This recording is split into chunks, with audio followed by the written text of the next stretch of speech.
Getting in the truck, starting the engine, and driving out of the house was easier than I thought. I was leaving the house I had called home for the past 9 years with Connie. We had bought it before we were married and moved in after our honeymoon. Somehow I felt like it was going to be harder to move on, as they say. 10 minutes later, I pulled onto the freeway heading north. I was on the I-45 freeway heading toward Dallas. There I was to turn onto I-35 toward OKC, then onto Kansas City before turning north again. My destination was Minneapolis. I arranged for a transfer, much to the dismay of my supervisor. He warned me that it was cold there in the winter, and I would have to shovel snow. I laughed and said I was used to the cold. He looked at me and shrugged, and meant I was clearing the town when I started thinking about what led up to this. It all started a little over a year ago. A close friend of Connie's came into my office during a layoff. She said her car was in the shop and she needed a ride home. Truth be told, I never really felt much need for this woman. I thought she was too demanding of herself. In other words, she was a total bitch. But I tolerated her because she had been my wife's best friend since elementary school. When we went to her house, she invited me to come upstairs. I said no thanks. I had to get home. She said she knew Connie was out of town, so I didn't need to hurry. She offered to cook. I knew something was wrong here because she hates to cook.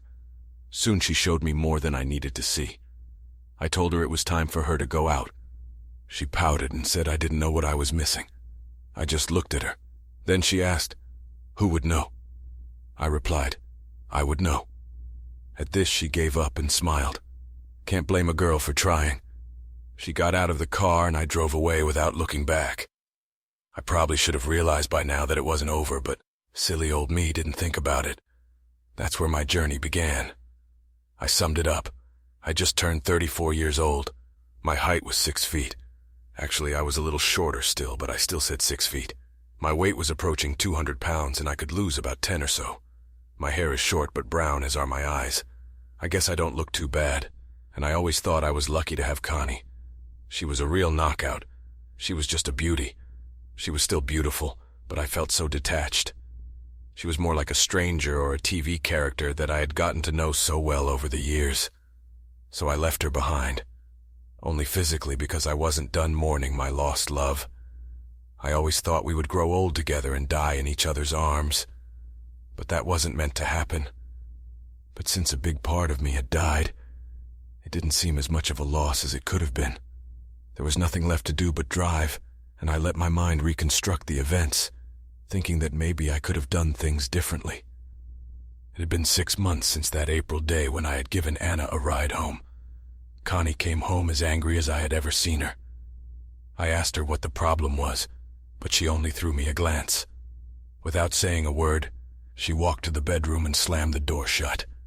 It was a little unusual, but not out of the norm. Connie did have a temper, but on all other occasions she unleashed her anger on me without hesitation. She didn't leave the bedroom for over an hour. When I went in to check on her, she was sitting at the dressing table in her nightgown, brushing her hair. When she saw me in her reflection, she demanded that I leave. Not wanting to stay where I wasn't expected, I took the next day's clothes and left. I slept in the spare bedroom, half expecting Connie to come after me. That would be an ambiguous blessing. If she came, it would only be to express her displeasure. I went to work without getting a word from her. I called her twice, but she didn't answer. I knew she had called her ID and felt that when she saw my number, she sent it to voicemail. That was fine, but she had to know I was calling. I caught her at home that evening, but I wasn't shocked. When she wasn't home by 9 o'clock, I called her cell phone. I left a message and began to get a little angry myself. At 11 o'clock, I was trying to get to sleep when the phone rang. It was Connie. She was drunk. I could tell by the way she spoke. In a few short sentences, she informed me that she wasn't coming in that evening. She'd had a little too much to drink and was at a friend's house. This alarmed me, but she hung up before I could say anything. I got up and waited for a while, wondering what to do. At midnight, I called her on the phone, but it went straight to voicemail. I wasn't just angry, I was frustrated, but there was nothing I could do about it. The next day at the office, I'm sure everyone knew my mood. That night, I went in for a drink. I was going to be late too. I did, and I didn't get to bed until after midnight. I found Connie's car in the garage. The engine was cold. I realized she was at least an hour ahead of me. I went in expecting a scene, but there wasn't. The house was dark. I groped my way to the bedroom. The door was locked. Feeling alcoholic and tired, I lay down on the vacant bed and collapsed on it. The next morning, I woke up a little late and found I was alone. Connie had already left. Fortunately for me, it was Friday morning. I went to work a little late and tried to make the most of the day. I didn't call Connie, but I did call a male friend who worked with her to make sure Connie made it. All he could confirm was that her car was in the parking lot. And that Friday night, I walked into the house and saw her waiting for me. She had a glass of wine and a sober expression on her face. I was greeted with the words, "We need to talk." As most married men will attest, this means she is going to talk and you should listen intently, she began. "Is there something you want to tell me?" "Yes, there is." But I didn't think this was a good time to tell her she was being a bitch. I also remembered the old saying, "I'll wait for her to tell me what I did wrong. I'm not going to admit to something she doesn't know about yet." When I stopped talking, she opened up. "I didn't think you'd confess on your own, but I know everything. You can't hide it anymore. I never thought you would betray me like this." Now I was at a loss. What the hell had I done? I tried desperately to figure it out. I hadn't bought anything expensive. I hadn't planned a fishing trip in the bay. I remembered the date. It wasn't her birthday or our anniversary. And what did she mean by betray her? Thinking about how to lie your way out of this? I looked at my wife of 8 years and shrugged. I'd figure it out if I knew what I needed it for. Come on, Martin, remember. You thought you could get away with it, didn't you? Got away with what? Cut the bull. You know what I'm talking about? I have no idea, and if you want to keep talking in circles, I think I'll go get drunk. Hell no. You're staying here until you come clean and tell me why. Why what? Why did you do it, asshole? What do you say? The asshole let me know she was very serious. But what was I supposed to admit to? What had I done? I know I can be an insensitive asshole, but all men can be like that. What was I missing? I tried to remain calm. Done what? I can't apologize until I know what I did. Oh, mister, apologizing won't fix it. Damn, this is going to cost me, I thought. What will it take then? I asked. I don't know yet, but it will cost you a lot. It might even cost you our marriage. That got my attention. This was serious. I started thinking, what the hell had I done? Whatever it was, this was definitely how I wanted it to go down. She saw my hesitation and furrowed her brow. Her anger was flaring with renewed vigor. Before I could speak, she laid it all out for me. You thought you could entertain my best friend and get away with it. Anne is too close a friend to allow yourself to do that. She told me everything. I know what you've been doing, and I wonder how many others there are out there that I don't know about. I just stared across the table at her like she was crazy. That only enraged her even more. You asshole. You gave Anne a ride home and wanted to, as you put it, pay. You followed her to the door and stormed out after her. She didn't really want it, but she thought it was better than ruining me. I was at a loss for words. I remembered giving Anne a ride home, but even after her suggestion, I let it pass. Heck, I'd forgotten all about the tramp. As you can guess, the rest of the weekend went to pieces. There was yelling, threats, tears, and name-calling. I was guilty of only some of the name-calling, but still continued my part of the battle. For 3 months, we slept in separate beds. I was at my wit's end and was looking for a divorce lawyer. A buddy had used his services in his divorce. The lawyer's name was Jerry Lewis. But believe me, he was no comedian. His wife ripped him off in the divorce, and he used every opportunity to get back at the female gender. I was about to suggest it when Connie came to me one night and told me it was time to make things right. Our marriage was too important to the two of us to continue living the way we were living. She called to truce and suggested we split the master again. I felt a little better, but the damage had already been done. After that, nothing was ever the same again. It wasn't peace, but rather a truce. We both felt it. And then one night it happened. It was Friday night, and Connie hadn't come home. I got a call at midnight saying she was spending the night out of the house. I didn't argue and accepted it.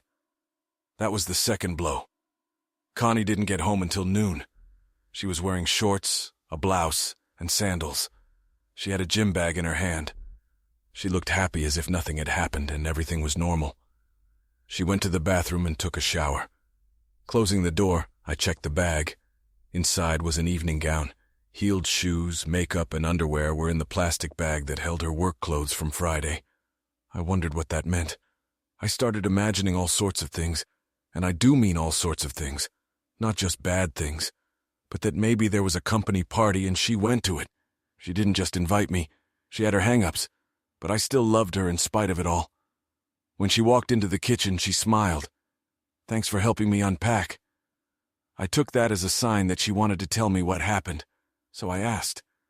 Connie blushed and tried to look humble.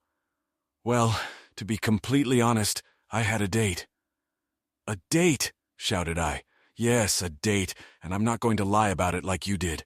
"What the hell are you talking about?" "It's honest," she replied. "Fair.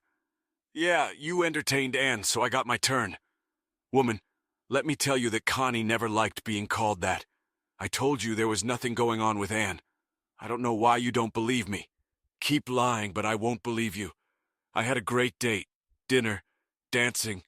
You know you haven't taken me to a dance in a while, but where was I? Yeah, after the dance, we went back to his place. He was a real gentleman." "A gentleman?" "Yes, he was gentle and took his time. I don't want to hear it." I said it, still sitting at the table. I just wanted her to be quiet.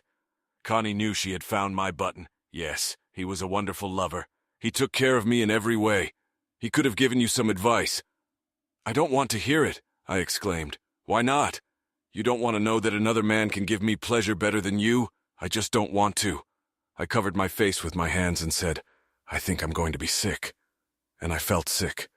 I had to go to the bathroom because I felt like I was going to throw up, but I didn't, and after an hour the urges went away. I washed my face, got out of the bathroom, grabbed a beer, and went to the back porch. I was sitting there watching the sun go down when Connie showed up. I didn't pay any attention to her at first. Finally, I noticed her sitting next to me when she spoke. "Isn't the sunset beautiful? It marks the end of the day and the promise of a new tomorrow." I jumped up when she spoke because I was a little scared. I just looked at her, and then looked at the last rays of the sun again. "Yes, let's make our problems end. We can put them behind us, and tomorrow we can start a new life." I looked at the woman again. She appeared before me in a different light. How could she be so careless about what she'd done? Connie sipped her wine. "I think we should make new vows to each other, and then go to bed and seal them." That struck me as funny, and I laughed for the first time in hours. "What's so funny?" she asked in a harsh tone. "Well, I don't know. Let's see. A new vow. Why? You didn't fulfill the previous one?" "Well, asshole, you didn't fulfill it either."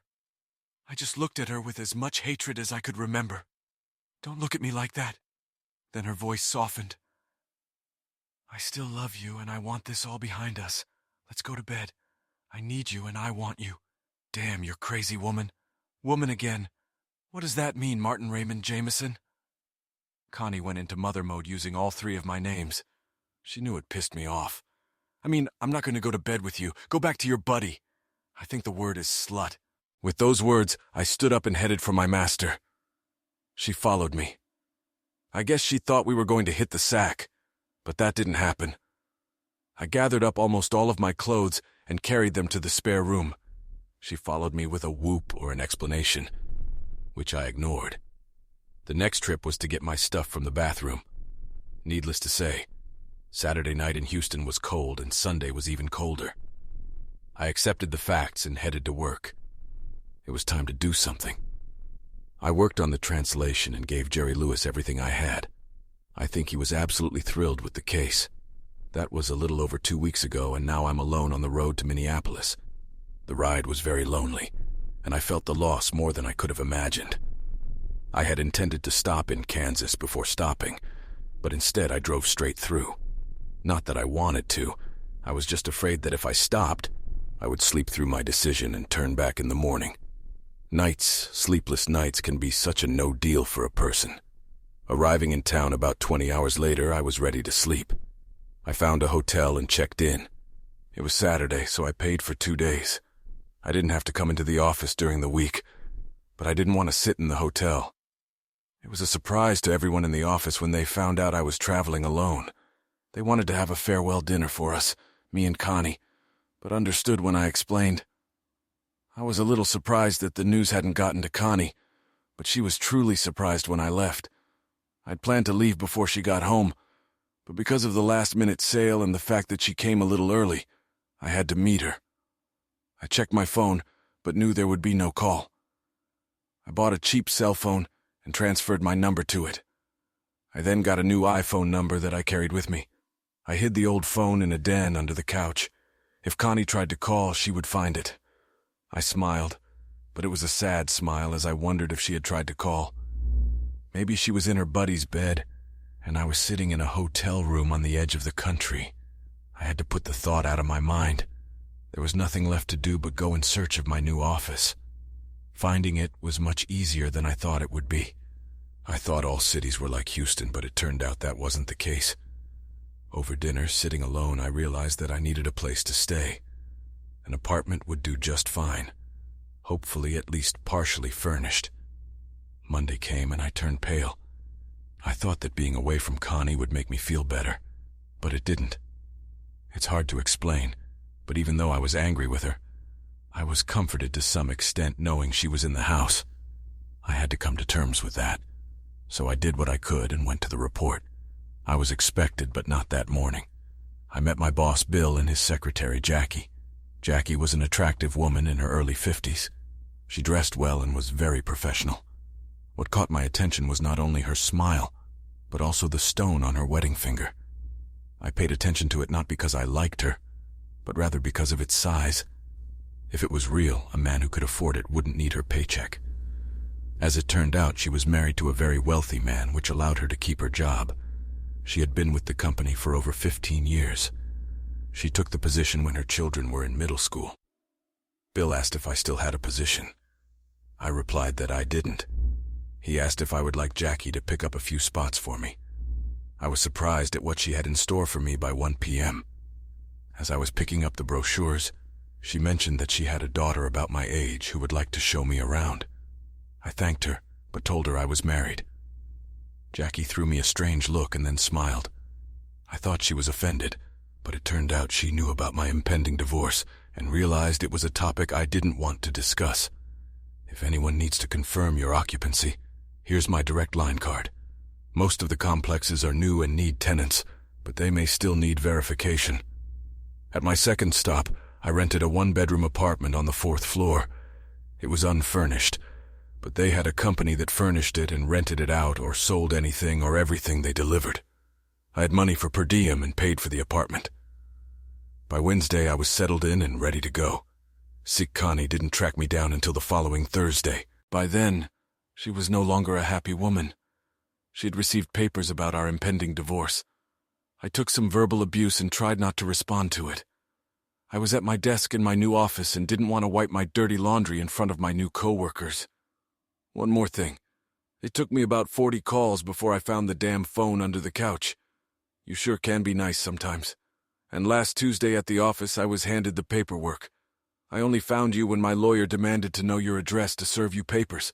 I'm suing you, you twisted asshole. That wasn't the hard part for me. What got to me was when she broke down and cried. I knew I still loved her, but not like I used to. It still hurt me to see her pain. Thankfully, my attorney held up the paperwork. He required legal representation for me in Texas, and since I was out of state, they had to work through him.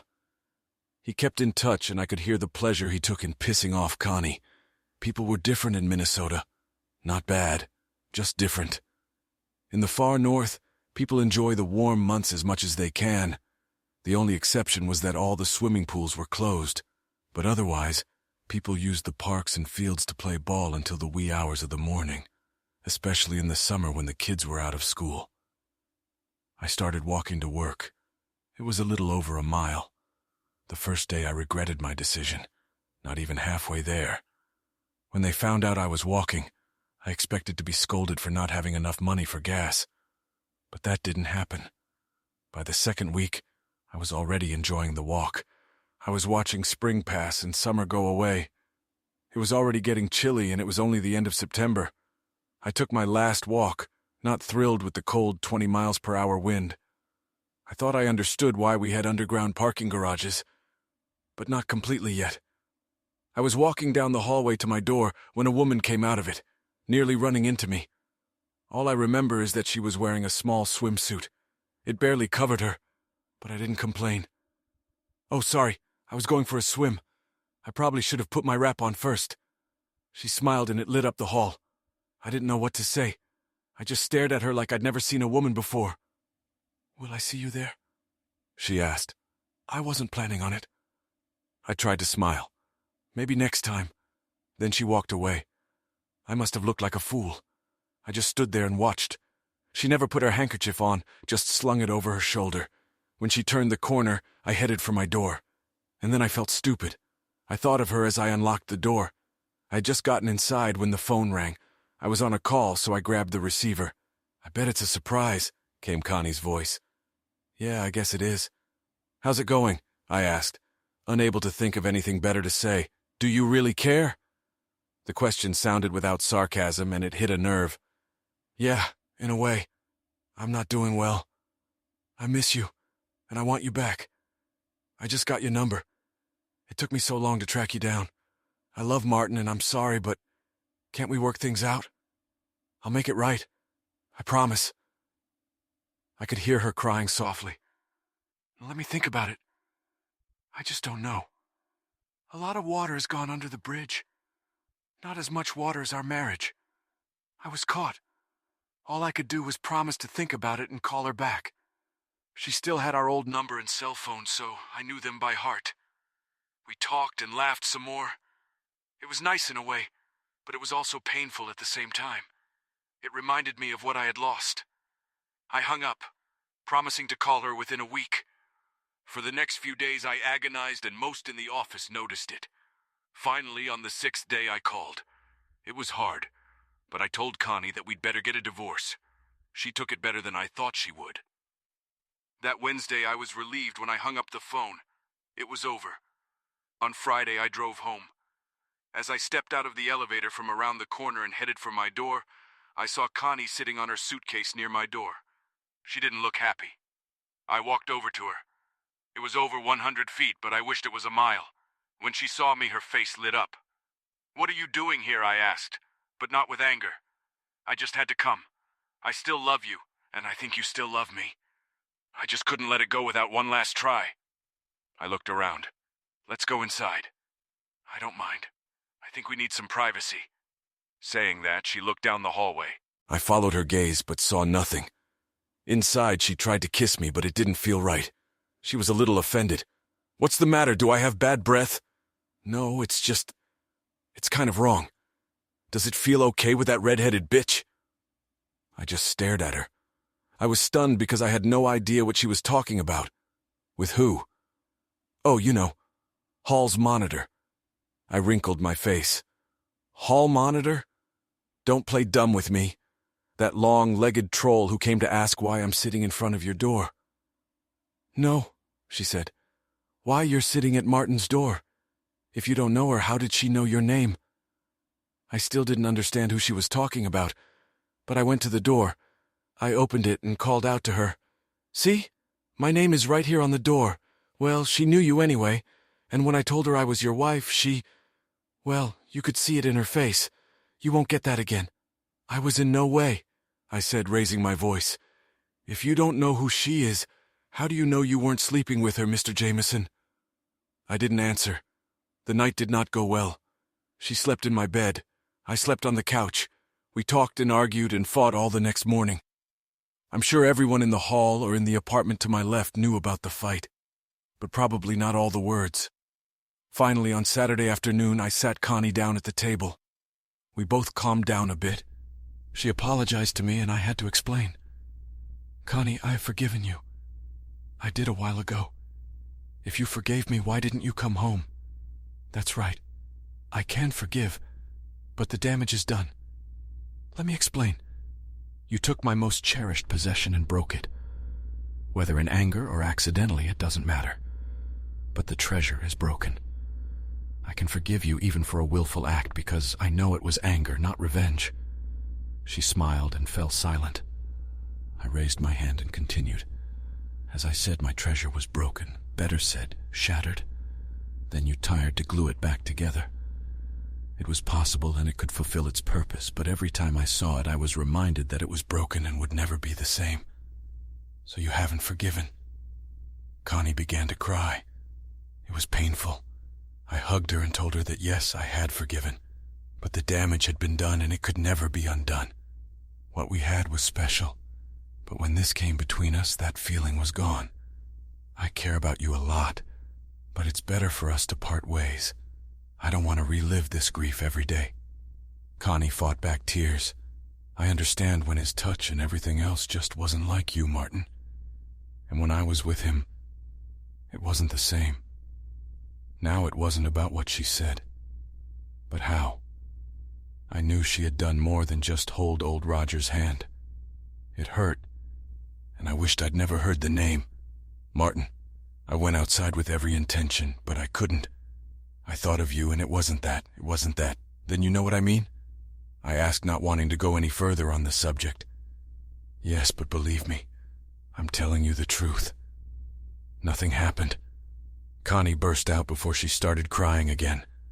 I hugged her with a broken heart. I felt all the pain again. At that moment, the truth didn't matter. It was over and done. The damage had been done. Deep down, I knew she had slept with Roger, but I wasn't angry. I was hurt. Saturday night, I took Connie to the airport and walked her through security. Then I headed home. I felt tired, drained, and empty. I walked down the hallway to my door. It seemed to be the same 100 miles I had wished for on Friday afternoon.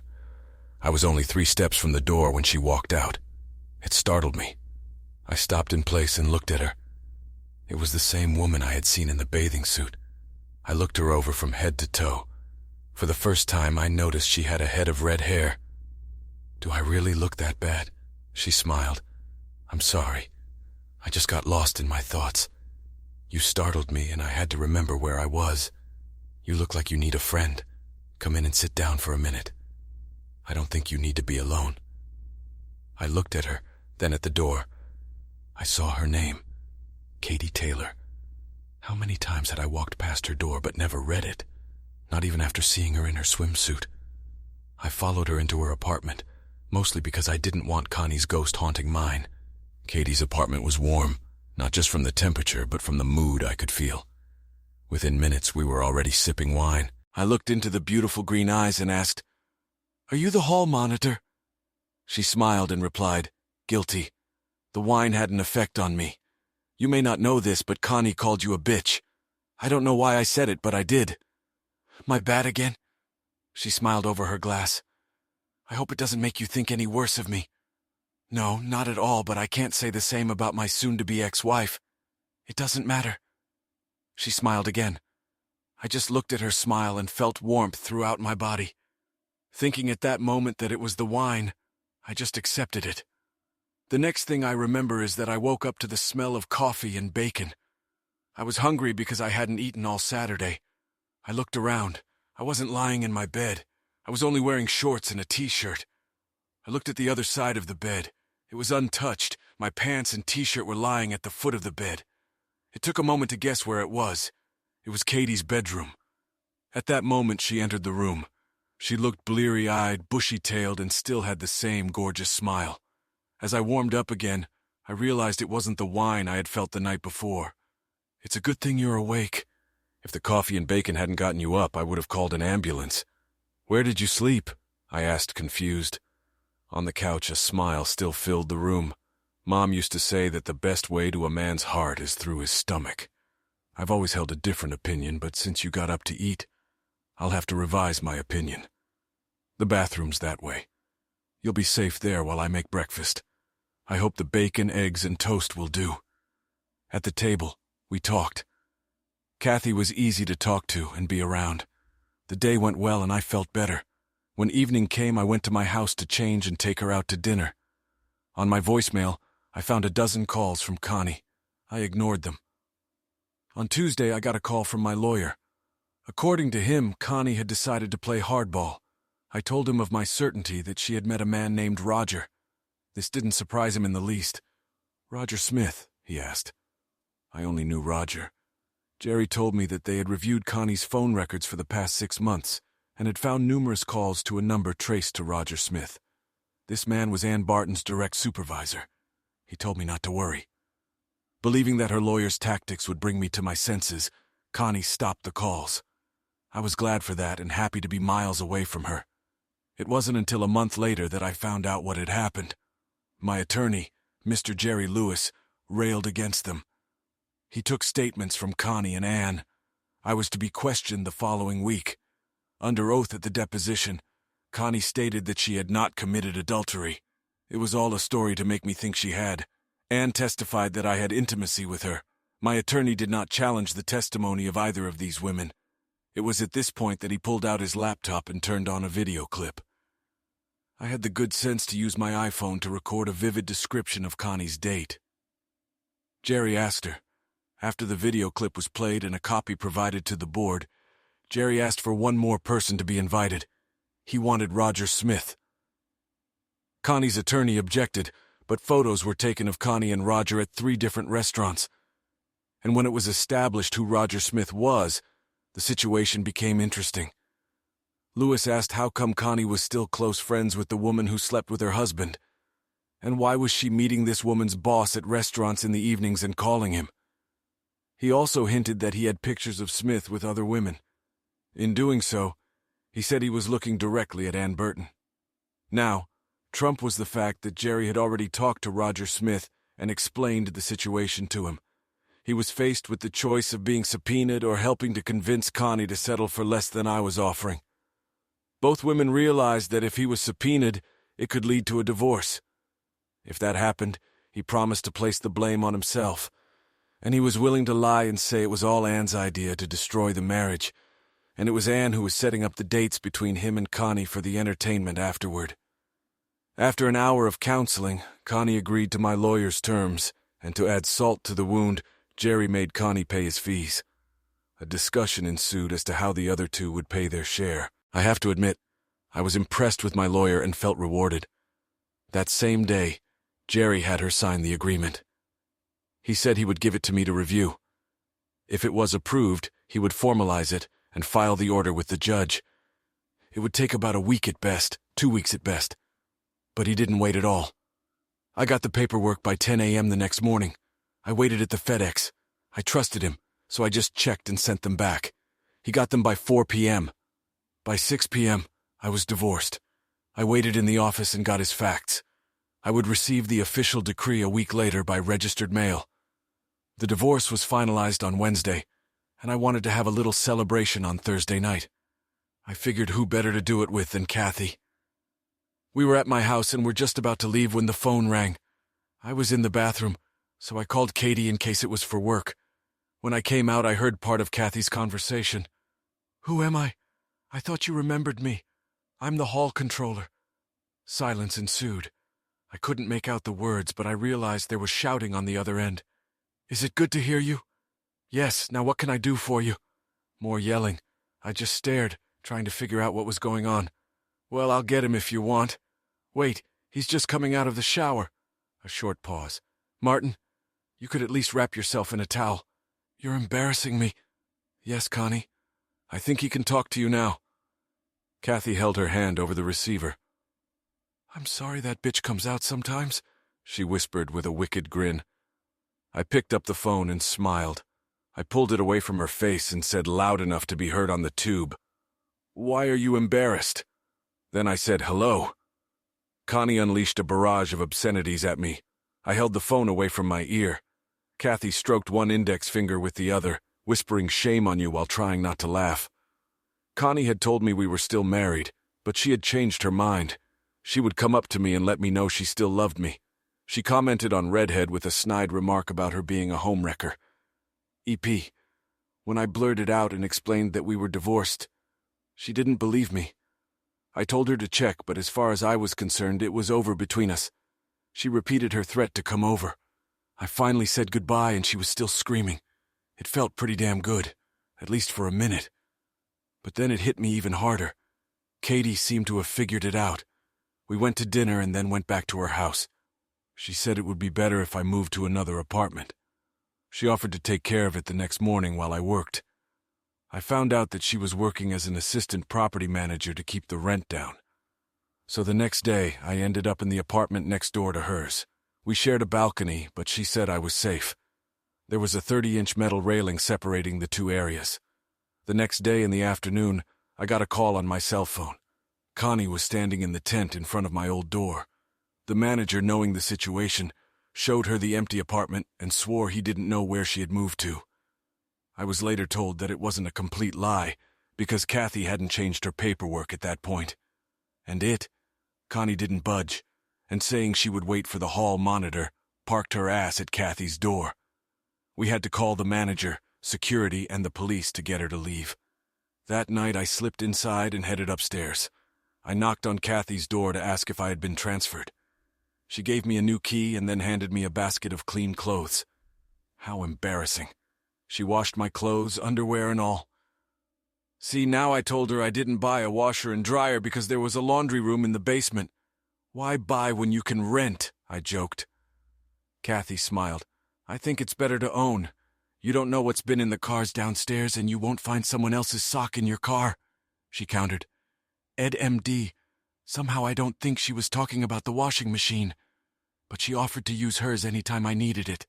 I again offered to buy dinner, but she said we had gone out the night before. She cooked, or rather she cooked. We had salad and sandwiches. She made them very nice and delicious.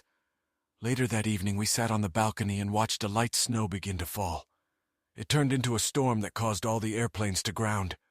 Connie was stuck at the airport for 36 hours. So far, Kathy and I haven't had intimacy. I had kissed her, but it was nothing more than that. I enjoyed her company and thought about her often. I was just afraid that I wasn't ready for a relationship yet. 3 weeks passed, and I invited Kathy to the company Christmas party. She was absolutely stunning. She was wearing a black sequin dress that fit her body. It came down to her ankles, but it was cut at the sides to reveal black shorts. She had heeled shoes on her feet, and her hair was swept up. Her makeup looked professional. She was wearing a diamond pendant and matching earrings. I just stared at her and whistled. You're gorgeous. I hope I can keep you at the party. I had to explain that. I knew there would be several men at the party with much more charm and things to offer her. She smiled, took it as a compliment and said, You clean up well too. We arrived at the party. When she saw where I worked, she laughed. I didn't know you worked at Tate Pressure Controls. My mom works here too. You know she keeps trying to set me up with the guy she works with. If she and I see her and she brings him over, I'll be really embarrassed. It dawned on me that we'd never discussed places of employment. Where do you work? I work for Steelman. They're one of our suppliers. It's a small world. I work in the accounts payable department. It's not much fun and my cubbyhole doesn't have a window. She laughed and it warmed me up. And then I saw my boss. I directed Kathy toward him. Hi, Bill. I want to introduce you to Kathy Taylor. Kathy, this is Bill Green, my boss, and I'm sorry I wasn't introduced to your wife. Bill smiled. Kathy, what a surprise. Hi, Bill. It's good to see you again. Fran, how are the kids? Replied Kathy. I felt I had missed something. Then I experienced another shock. Jackie came over and gave Kathy a hug. I was introduced to Rick Taylor, Jackie's husband. They all seemed to know Kathy. After a minute, Kathy whispered something to Jackie. Jackie started laughing. This stunned Kathy and got everyone's attention. Jackie took her husband's hand, and they withdrew. Within minutes, Bill and his wife were engaged to another couple. I just had to ask what it was. Kathy looked me straight in the eye. She didn't say a word, just led me to a secluded spot near the dance floor. It was my mom, and I asked her not to bring up that guy from her office. I wanted her to know I was on a date and didn't need help. She just burst into laughter and led my dad away. I'll get to the bottom of this. It hit me. Jackie had offered to help her daughter show me around. The same Jackie who had someone in mind for her daughter. Kathy saw me thinking and asked, What are you thinking about? Say, do you have a sister? No, just me and my brother. But we lost him to cancer about 10 years ago. You could hear the pain in her voice. I'm sorry. I hope I didn't ruin your evening. She smiled. You didn't ruin it, and I hope my mom doesn't. I don't think she'd drag a guy in here just so I'd have a choice, like she says. I remembered how many times Jackie had tried to get me to call her daughter. Now I was with the same woman. It was kind of funny even, but I could be wrong. Or Jackie could have more than one man in mind for her Katie.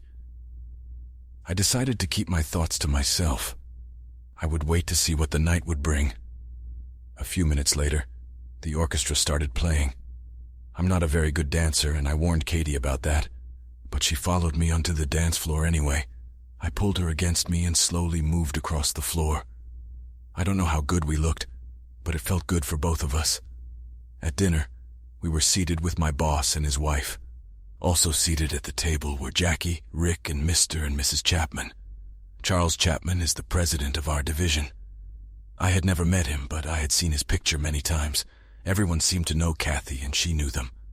I was an outsider in this group.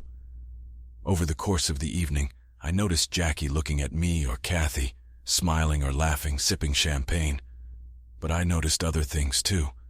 I saw the love between Jackie and Rick. I watched them closely from across the table. Jackie listened to every word her husband said. He was just as committed to her words. They made frequent contact. I noticed that when Rick spoke, she would wrap her arms around his right hand. She would interlock her fingers and lay her head on his shoulder. He would place her left hand on top of his. As he did so, he unclasped his hand and exposed his ring finger and index finger, exposing his wedding ring. His gold ring touched her stone. Perhaps he did this because the stone was so large, but I think it was done more to show their union. It seemed like they were always touching each other. I envied them. I watched and saw what life could be like. I should have realized that it could have just been a pretense or a temporary phenomenon, but I would bet it wasn't. I'd been watching for so long that my companion noticed how distracted I was. Kathy got up to go to the ladies' room. Jackie and Fran went with her. When Kathy returned, I got up to help her into her seat. Instead, she smiled at me. It warmed me to the core. She took my hand and led me to the dance floor. She melted into my arms. After a minute, she looked up and asked, "Can I tell you something and you won't be mad?"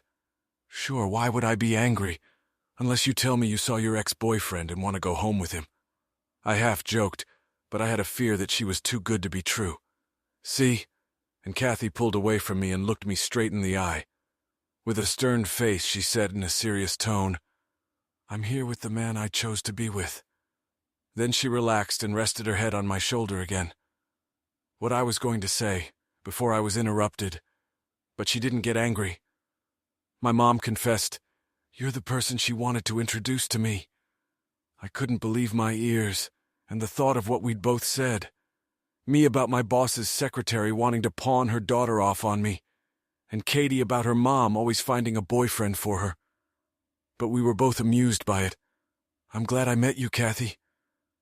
I only wish I had invited your mom that first day. I was sincere in my words." We danced some more and I lost my head to her charms. After a few minutes, she whispered, "What were you so engrossed in at the table?" I answered honestly, without hesitation. Later I would realize how comfortable I was with her. I was a little jealous watching Jackie and your father. I felt her tense up slightly.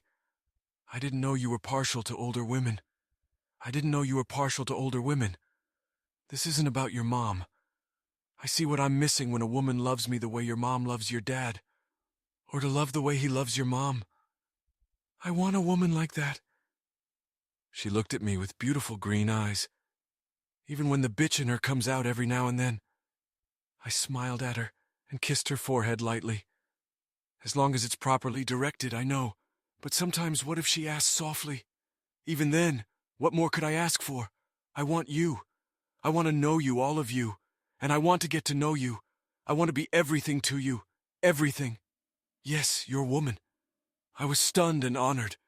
I had strong feelings for Kathy. I realized that. That's why I'd never tried to get her into bed. But in that moment, I felt a burning desire. I looked down at her. "I liked the list, but you left something out." She looked puzzled for a moment. "You missed your wife." Our dance stopped and we kissed. We were still kissing when the music stopped and the dancers started clapping. This interrupted our kiss. and we looked around to see many people smiling at us. I took her hand, and we found a secluded spot behind a potted plant. "I want to take you home." She looked up and said, "You can't do that today." I thought, great, it's her time of the month. By then, the music had stopped. The band was leaving for a break. We went back to the table. Her mom looked up and smiled slightly. "Oh, there you are. We thought we were going to have to send out a search party." Everyone at the table laughed as if they knew why we were gone. Something had changed. As we listened to the table talk, I could feel Katie's touch.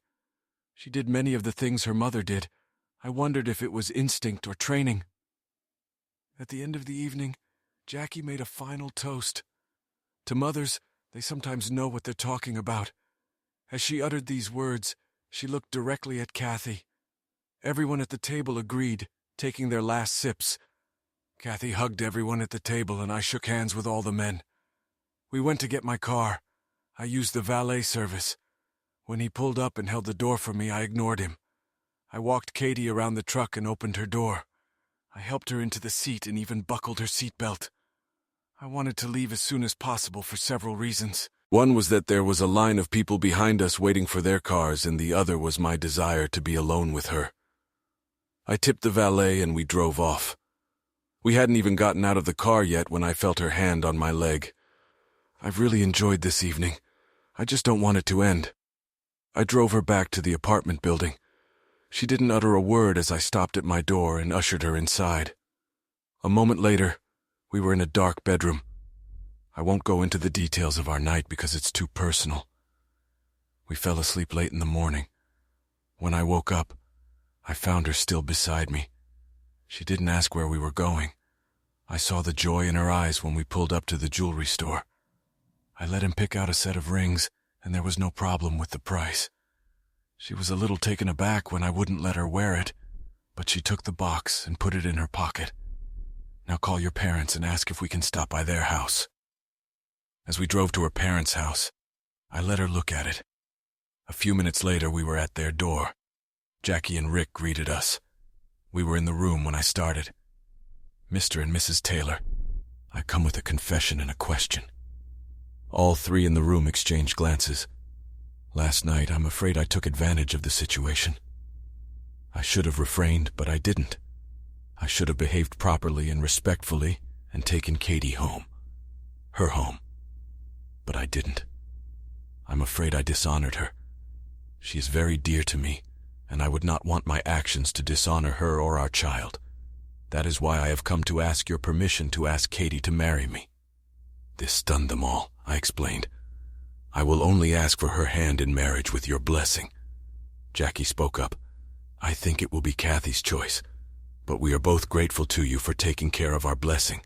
And now I can leave my daughter for a moment." She stood up and called Katie into the other room.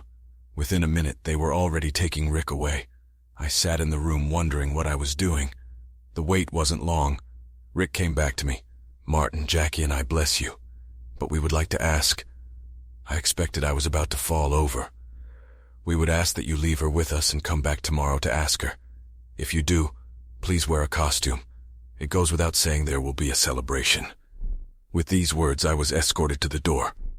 I thought about the costume as I drove. The only thing that occurred to me was that we could attend church together. And why the wait? Were they really going to talk her out of it? We'd only be engaged. Not that we'd be married right away, but just in case, I wanted it to happen soon.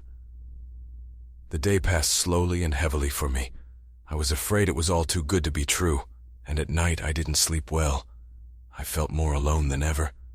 Sunday came. I called. I wanted to make sure I'd be there on time. I expected to be there before 9 so I could make it to the church service. But it turned out that wasn't the case. I was invited at 1 o'clock in the afternoon. Needless to say, I was on time. Jackie met me at the door. She had a pleasant smile, almost disarming. I felt a chill imagining the worst. I was escorted into a room where Katie and her father were waiting. When we were all seated, Jackie asked, "So why did you come to see Martin?" I looked at Kathy and realized how much I wanted her in my life. Her absence the previous night was still too vivid for me. I've come to ask your daughter to marry me, Mrs. Taylor. Jackie smiled. You have been blessed just as you were yesterday. Would you like some privacy? As if on cue, the two left us. I walked over to the couch where Kathy was sitting. Her hands were resting on her lap. Her right hand covered her left. I sat down next to her. She turned around, shifting her legs, and let her knee touch mine. I looked into those beautiful green eyes and asked, Kathy Taylor, will you take me to be your husband? A ring box appeared in my hand and I opened it. There was a surprise waiting for me. All that was left was the engagement ring. When I looked back, I saw that Kathy was holding her left hand with the ring in place. She kissed me and whispered, Yes, yes, yes, and please don't be mad when you let me look at it. I just had to wear it. And I'm glad I did because I was so lonely last night. I was afraid my mom would scare you away. When she finished the sentence, there were tears in her eyes. We hugged for a few minutes before Jackie stepped through the door. Can we join you? And when they returned and sat in the chairs across from us, Jackie smiled at her husband. He smiled back and held out his hand to her. With a twinkle in her eyes, she started. I can see that the answer was yes, but I knew it would be. The only one who doubted it was Kathy. She thought I was too demanding. Having said that, she smiled at Rick. She wasn't the only one who thought I was too demanding sometimes, but he always let me get my way. Yes, and I want to thank you both for understanding. I will do everything I can to make your daughter happy. I'm sure you will. I knew you were right for each other when I first saw you, Martin. I tried to bring you two together, but without success. But since you found each other on your own, it only further proves me right. Now about the situation. Are you saying you dishonored my daughter? Jackie raised an eyebrow. Yes, dishonored, and I apologize to you and her. Mom, it's our business, Katie said, blushing. Rick only smiled and shook his head. Jackie didn't relent. Are you afraid there's cause for concern? Mom, please. Kathy, you agreed that I could voice my opinion. Now do you have cause for concern? My ears popped and my hands became clammy. What was this leading up to? Yes, ma'am. I didn't use birth control, and I found out later that Kathy didn't use it. You are quite right. Kathy never took the pill or anything else, and I'm proud of her for that. But you must not have used birth control like they say you did. Her father sat back in his chair, rolling his eyes and shaking his head, but he was still holding Jackie's hand. No, ma'am, I didn't use it. You said you love my daughter and don't want her to be dishonored. Quite right, Mrs. Taylor. When I said that, Katie kissed my cheek and rested her head on my shoulder. As she did so, she extended her left arm and pointed her fingers toward the ceiling. She was looking at the ring on her finger. An expression appeared on Jackie's face. Martin, she's been looking at that ring since you left. She picked up the ring and looked at her husband. But I think I know why. Because it symbolizes your love and her devotion to you. Where was I? Yes, on the fact that I want to offer a solution to your problem or possible problem. If you want to honor my daughter for the gift she has given you, you can show it by marrying her immediately. Yes, ma'am. Mrs. Taylor, we'll do it as quickly as we can agree. Is that so? What if I can arrange it today in this house? I couldn't believe my ears. Tonight? I turned and looked at Katie. She was frowning slightly. She pulled me to her and whispered, We don't have to. I looked at my all-too-soon-to-be mother-in-law. You can do it? Yes, I can, but it will be your decision. I'm not demanding, just suggesting. I smiled. So we can sleep together tonight without any shame? Martin, you can sleep together either way and we won't be ashamed. Kathy, don't you want to take a chance tonight? After all, you might change your mind. I just wanted to give you some time.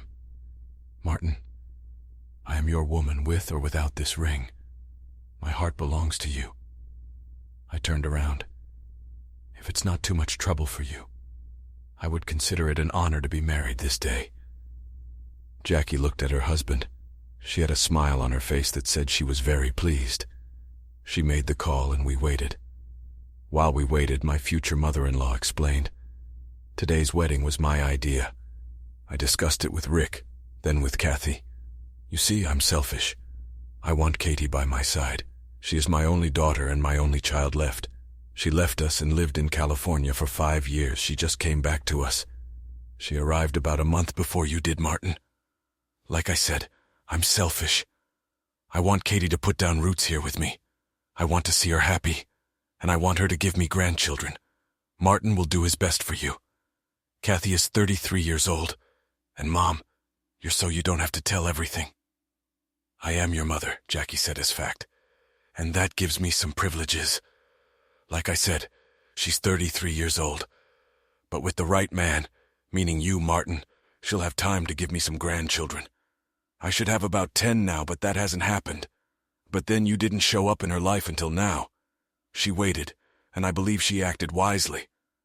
A few minutes later, the preacher arrived, and in another less than an hour, Kathy became Mrs. Martin Raymond Jameson. Just as we were about to leave, my father-in-law stopped us. Jackie stood beside him, holding both hands on his arm. He handed me a package. It was a week's room at the Imperial Hotel downtown, and it was for a honeymoon suite. It's the least I can do since Jackie imposed on you too, he smiled. But he wasn't the least bit angry. We spent a week of total bliss in the suite. Jackie ordered all our meals, and the staff would call and ask when we wanted them served. The first course was lobster and oysters. It had a card attached to it. I opened it. It was a greeting card with a note. "Just to keep you strong," it said. She signed it, and underneath she drew 2 beautiful eyes. Both had long lashes, but one was close set. She winked at us. The first week I returned, my boss called me into his office. I wondered what I had done. Jackie was there waiting for me. "Martin, I want to turn to you and ask you for a favor. I'll do my best. I want to ask you first and then Kathy. I know what Rick will say, but it'll be up to you." I waited. My mother-in-law turned out to be full of surprises. "I want to ask your permission to have a big wedding for you and Kathy." I frowned. "Please be lenient with me. She's my only daughter. Rick and I didn't have a wedding. We eloped and got married. We had no wealth, and my father didn't like my choice of husband. We were starting from scratch. Everything we have, Rick earned. He made a good living. So please let me splurge on the wedding, and if you agree, I'll have Rick add another week or 2 weeks at Imperial or Hawaii if you want." I realized what that meant to her. I smiled. "I'll let you and Katie work it out." She stepped toward me and kissed my cheek. "I'll get my way. I'm her mother. I'll use guilt. Thank you, Rick.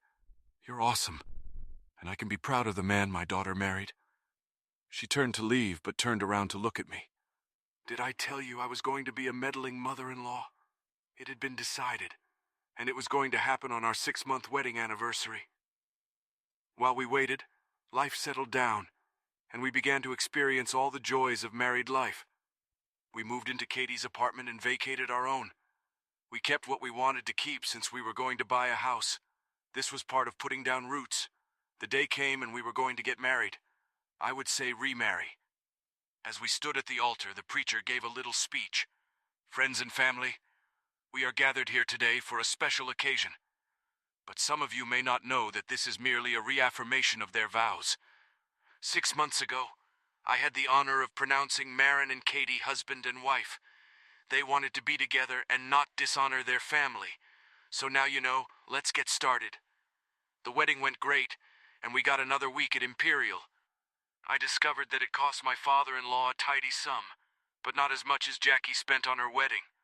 But they were happy, and we were happy to oblige. After the celebration, we moved into our house. One evening, I walked into the house just as Kathy was answering the phone. "Jameson residence. Hi, how are you? Glad you didn't have a problem with the number. It's on the list. Sorry to hear that. I only understood one side of the conversation." "Yeah, I'm glad you got it. Oh, it wasn't much trouble or expense. Yeah, just wanted you to know. And I'm sorry I somehow forgot to send your invitation, but I included it in the package." "Yes, the picture. Yes, really. So much you said? The postcard. Yes, I thought you should know. Actually, you're the first to know about it.